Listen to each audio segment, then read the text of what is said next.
Assalamualaikum warahmatullahi wabarakatuh. Karena ada pepatah yang mengatakan bahwa tak kenal maka tak sayang, maka perkenalkan, nama saya Siska Yudiarti dengan NIM 2102060101.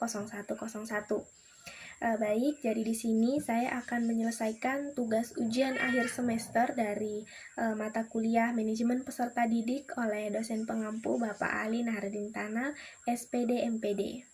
Dan di sini saya akan sedikit menjelaskan mengenai 7 materi, dan materi yang pertama berjudul perencanaan penerimaan peserta didik baru.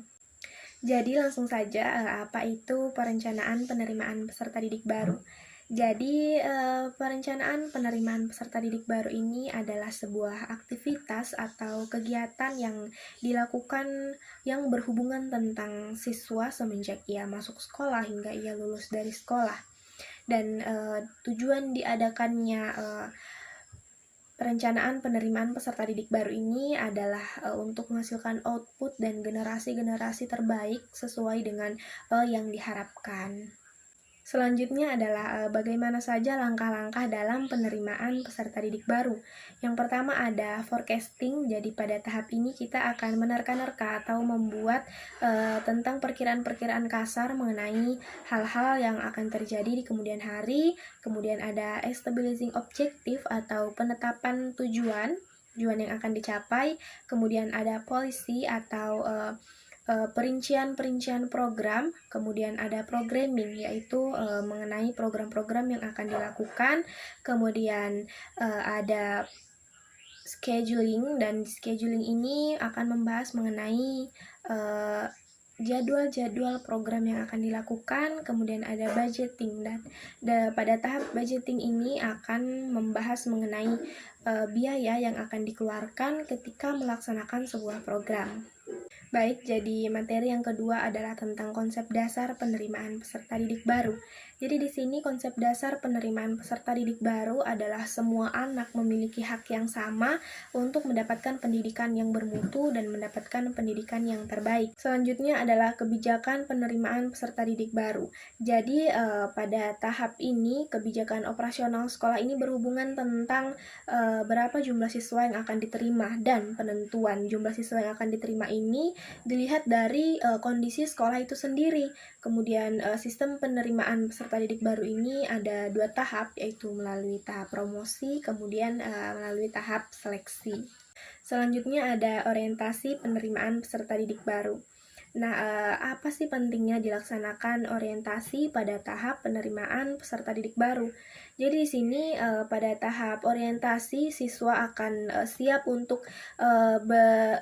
untuk beradaptasi dengan lingkungan-lingkungan baru di mana belum ia dapatkan pada tahap sebelumnya.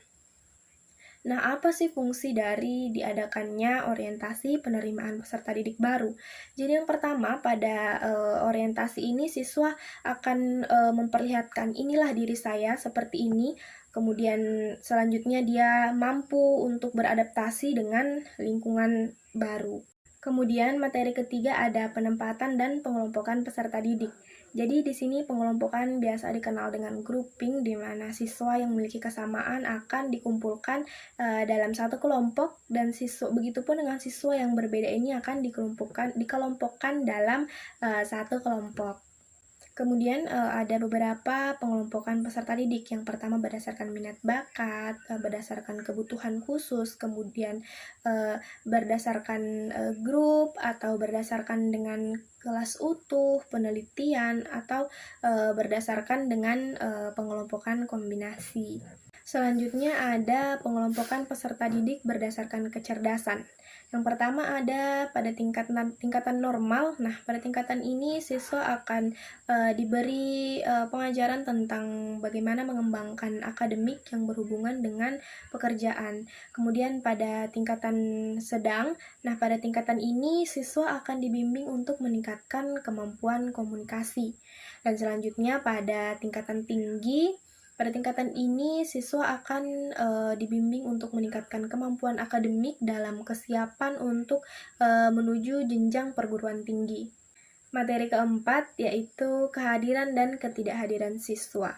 Jadi di sini ketidakhadiran itu merupakan keikutsertaan siswa yang terlihat secara fisik dalam mengikuti kegiatan pembelajaran yang ada di sekolah, dan ketidakhadiran siswa artinya di sini siswa tidak ikut serta dalam kegiatan belajar mengajar, baik itu secara fisik maupun dalam pengerjaan tugas. Selanjutnya ada pembagian ketidakhadiran. Di sini ketidakhadiran itu ada 3. Yang pertama alfa, kemudian sakit, dan izin. Nah, alfa ini artinya siswa tidak hadir dalam mengikuti kegiatan pembelajaran di sekolah dengan alasan yang tidak bisa dipertanggungjawabkan, bahkan tanpa adanya alasan.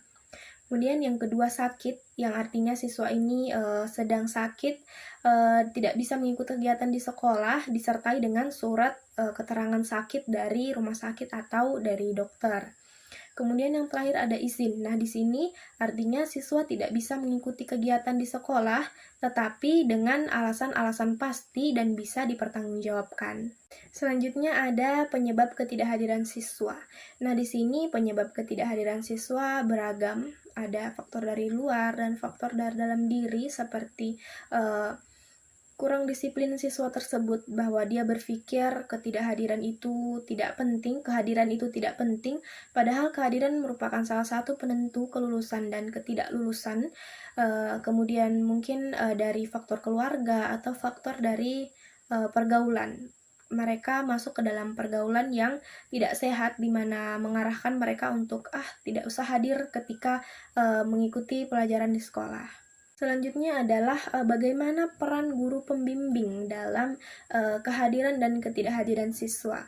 Jadi di sini guru pembimbing harus berusaha untuk membimbing siswa agar dapat menemukan berbagai potensi yang dimiliki siswa ini sendiri dan memberikan nasihat mengenai bagaimana kehadiran dan ketidakhadiran siswa ini sendiri. Baik, jadi materi kelima ada pembinaan dan pengembangan peserta didik. Di sini pembinaan artinya memberikan arahan atau bimbingan tentang yang berhubungan tentang mental dan keterampilan siswa melalui kegiatan ekstrakurikuler. Sedangkan pembinaan di sini adalah hal yang sangat penting untuk dipahami oleh seorang guru. Ketika seorang guru tidak memahami tentang pengembangan, maka siswa akan merasa bosan saat mengikuti pembelajaran. Dan di mana siswa merasa bosan ketika mengikuti pembelajaran, maka ini pun akan berdampak pada guru tersebut. Guru pun akan terlihat tidak bersemangat ketika siswanya tidak bersemangat dalam mengikuti kegiatan pembelajaran. Baik, jadi selanjutnya materi ke-6 yaitu tentang kenaikan kelas dan penjurusan. Di sini kenaikan kelas merupakan tahapan akhir dari evaluasi yang dilakukan siswa selama tahun sebelumnya, di mana dia akan menaiki kelas satu tingkat dari sebelumnya. Dan di sini kenaikan kelas ada beberapa jenis. Yang pertama naik kelas, kemudian naik kelas dengan bersyarat. Artinya dia dinaikkan kelas tapi dengan beberapa syarat yang diberikan oleh gurunya, dengan beberapa syarat yang diberikan oleh si wali kelas. Ada beberapa kemungkinan, mungkin siswa ini memiliki nilai yang di bawah KKM. Kemudian ada tidak naik kelas. Pasti ada beberapa faktor yang mempengaruhi siswa ini tidak naik kelas, seperti faktor dari sikap atau nilai yang jauh dari KKM. Selanjutnya ada penjurusan. Nah, penjurusan pada kurikulum 1994 memiliki beberapa kekurangan. Seperti yang pertama, beban siswa akan semakin berat. Kemudian yang kedua, siswa tidak bisa memaksimalkan bakat dan minat yang ia miliki sehingga dapat menghambat cita-citanya. Baik, jadi materi ke-7 adalah perpindahan dan kenaikan peserta didik. Di sini perpindahan artinya berpindahnya proses belajar mengajar, baik itu masih dalam satu kabupaten atau kota atau di luar kota. Kemudian ada beberapa syarat-syarat dalam perpindahan peserta didik atau mutasi peserta didik. Yang pertama, siswa ini tidak memiliki masalah dengan pihak sekolah, kemudian siswa ini dinyatakan lulus atau memiliki nilai yang baik. Dan selanjutnya, apabila siswa ini memiliki nilai di bawah KKM, maka siswa ini harus tetap bersekolah di sekolah ini atau tidak boleh melakukan perpindahan atau mutasi. Kemudian perpindahan peserta didik harus melalui persetujuan dari pihak sekolah sebelumnya. Selanjutnya ada beberapa macam perpindahan peserta didik atau mutasi. Yang pertama ada mutasi intern, di mana peserta didik ini mengalami perpindahan dalam lingkungan sekolah itu sendiri, seperti perpindahan kelas. Kemudian ada perpindahan ekstern atau mutasi ekstern, di mana siswa ini mengalami perpindahan dari satu sekolah ke sekolah lain dalam satu jenis dan dalam satu tingkatan atau dalam satu angkatan. Kemudian ada beberapa penyebab perpindahan peserta didik. Banyak hal-hal yang menyebabkan perpindahan peserta didik, baik itu dari lingkungan keluarga, dari dalam diri sendiri, atau bahkan dari lingkungan sekitar. Selanjutnya ada kelulusan. Nah, di sini kelulusan merupakan penyampaian yang dilakukan oleh lembaga pendidikan atau sekolah tentang selesainya kegiatan pendidikan yang harus dijalani oleh peserta didik tersebut. Dan itulah tadi sedikit materi yang dapat saya sampaikan. Semoga video ini dapat bermanfaat, dan apabila ada salah kata mohon dimaafkan. Saya tutup dengan ucapan wassalamualaikum warahmatullahi wabarakatuh.